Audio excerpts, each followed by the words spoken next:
How's it going, Jeremians? After using the Casio PX-S1000 digital piano that I have in front of me for the past couple of weeks, I have found a list of 13 things that I just simply love about this piano. And quite a number of these features at this price point cannot be found on the competitor's product. And here we are talking about the Yamaha P125 in particular, which is priced exactly the same as the Casio PX-S1000, and that is US $599. And in this video, I will go through with you in detail the 13 things that I find really attractive about this digital piano.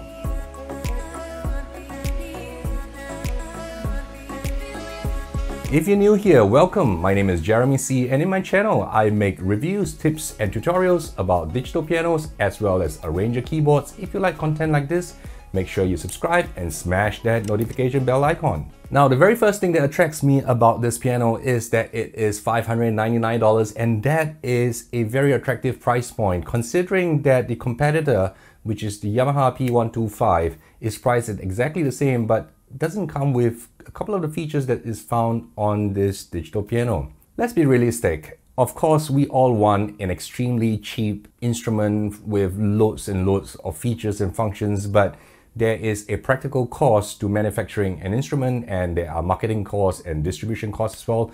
So it is a very reasonable price, in my opinion. At $599, you're getting something like this. I mean, if we were to just think about a couple of years ago, an instrument of this kind of caliber, there's no way you're gonna get it for a couple of $100s.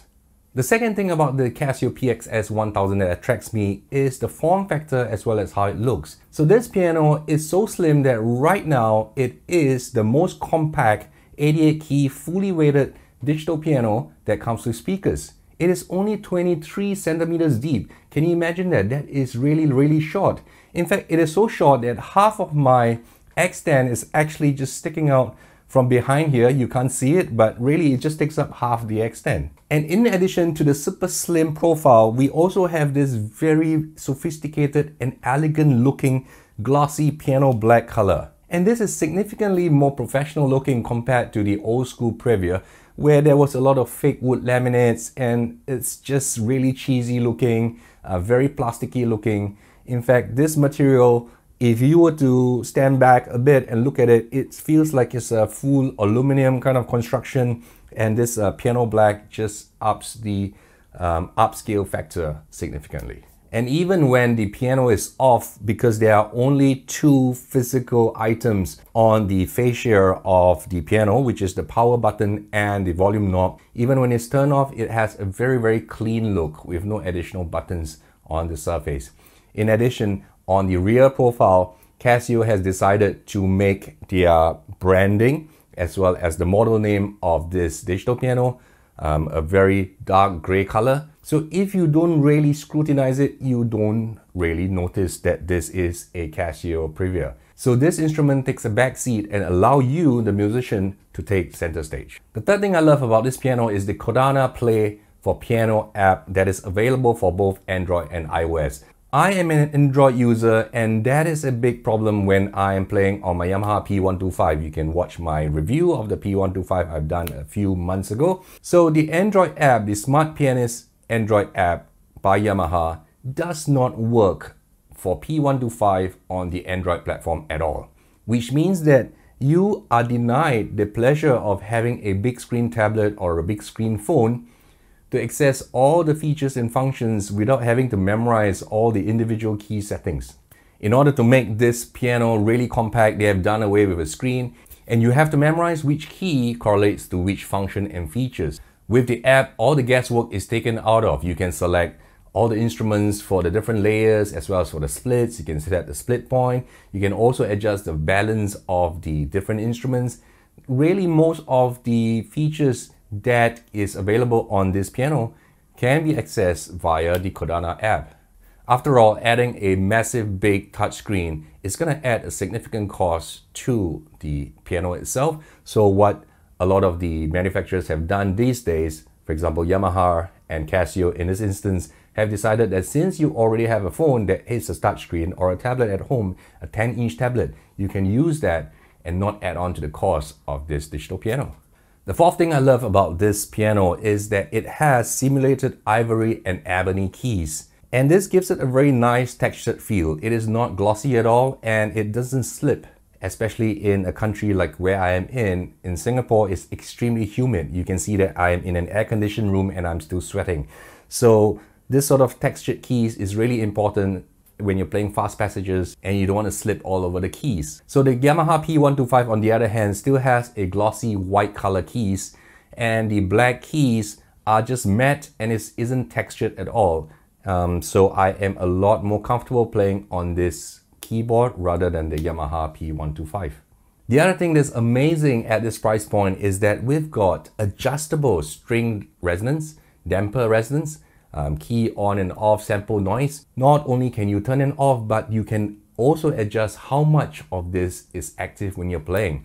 And this is really unheard of at this kind of price point. My very high-end clavinovas, which cost like $3,000 to $4,000, does not allow you this sort of fine degree control on how you want your piano sounds to sound like. So for example, the P125 has a damper resonance which you can turn on and off, but things like string resonance, key on and off sample sounds, there's no way you can adjust any of those on the Yamaha P125.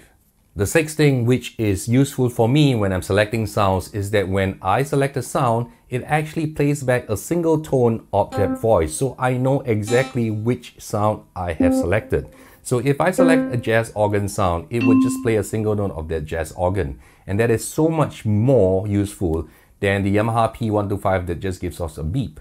So what does a beep means? Yes, I know that a beep confirms that you have selected a function, but it isn't very useful in telling you what is the exact voice you have selected. The seventh thing I love about this piano is the built-in Bluetooth connectivity. Many of my students who learn the piano use backing tracks which I have created on the arranger keyboards. My current scenario is that I'm using an external Bluetooth speaker which I need to carry along, in order to play back the backing tracks as my student plays. But for students with a Bluetooth enabled keyboard or digital piano like this, I can just directly stream the backing tracks from my phone right onto the piano and my student can play along with.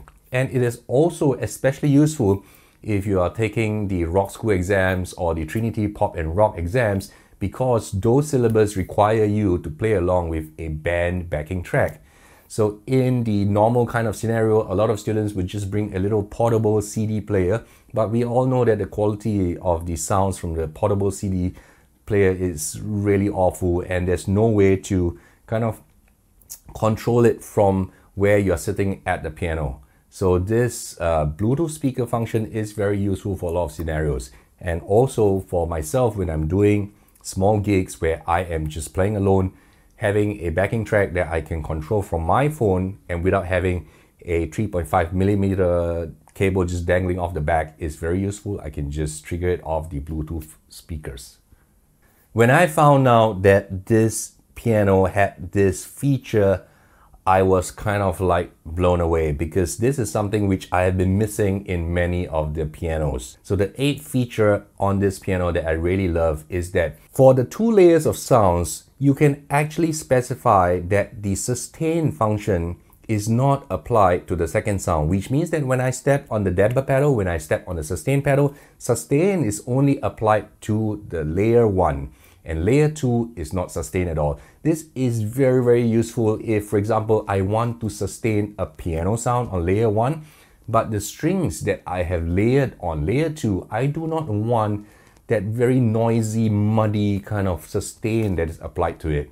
And this is something which is really frustrating for me when I'm using other pianos.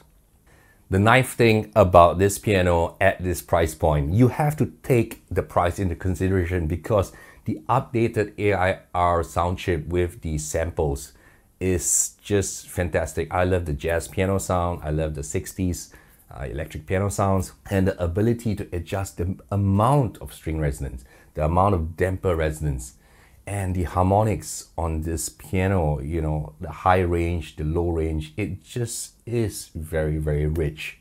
And to really appreciate how rich the sound of this piano is, in fact, the speakers I find is a little bit wanting, 8 watts, and it doesn't really match very well to this keyboard. So That is a sacrifice we have to make because we are making this piano so slim and compact. But if you're using very good quality headphones, the clarity of the piano sounds, you know, I can tell you it is very comparable to digital pianos, portable digital pianos.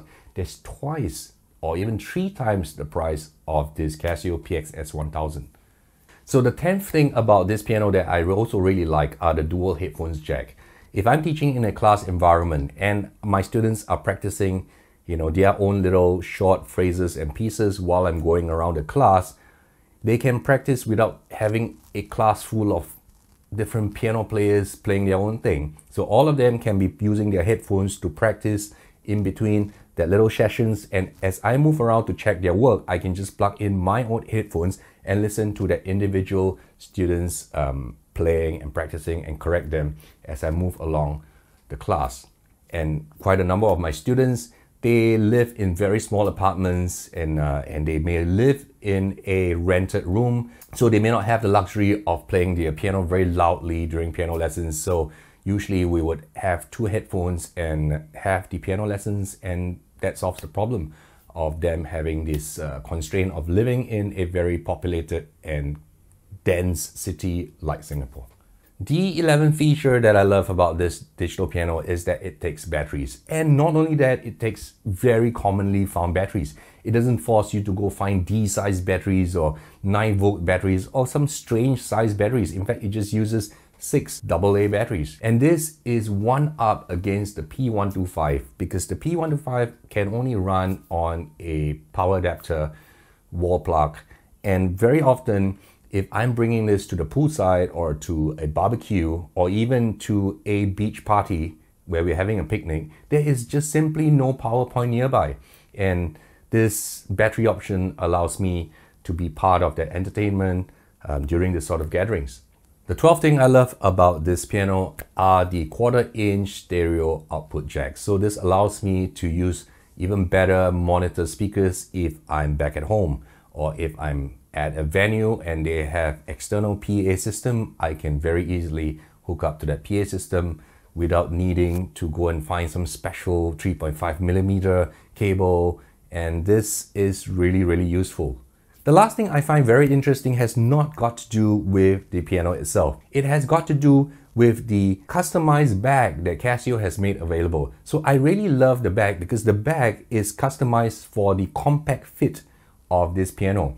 Because what good is it that you have a slim and compact piano, but you have a loose-fitting 88-key generic bag with your piano just moving around inside the bag and there's a chance of damage. So they sell a very compact, exactly measured to the size of this piano. And in addition, they have made 2 specialized pockets that is just measured and sized specially for the music stand on one side, and we have the 3-pedal unit on the other side. For musicians like me who play a bit of jazz music, that 3-pedal option is a very valuable addition, and if possible, I would always want to carry that along with me because it supports half pedaling. So that little pocket on that special bag, customized bag that you can buy, has everything in a very form-fitting package, and it has backpack straps that you can carry along. And this piano, being only about 11 kilos, is really very carryable. In fact, when I brought this back, I actually put it in that bag, strapped it on my shoulder, you know, I had all the accessories along with it, and had no problems carrying it back or even taking the bus or taking the train. I hope you guys enjoyed this video. If you did, make sure you give it a thumbs up, and in the comments below, tell me what you like or don't like about this piano. And do check out the very first demonstration that I did on this piano. And the next video that's coming up has got to do with a couple of things that I think that Casio could have tweaked and changed such that this becomes a much closer to a perfect, compact, slim, portable piano for me. Till the next time, bye-bye.